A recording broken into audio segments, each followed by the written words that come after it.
បទទី15មានចំណងជើងថាមេរៀនសោកនាដកម្មខ្មែរច្រៀងនិងសម្ដែងដោយយុវតីអៀងសុធា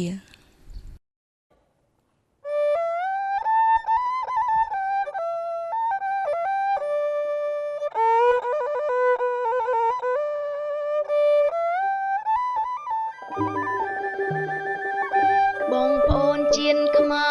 របានឆ្លងតុងខារងតុងហើយវេទនារន្ធន់ខ្លោចផ្សាដោយការវិង្វៀនបាយសាមគ្គីគ្នាប្រាធោហង្សាសាប្រហីផ្សៃខ្មែរមានវប្បធម៌ឧត្តមកតេងខ្ពស់ល្បីល្បាញហើយកែឈ្មោះសង្គមលោកី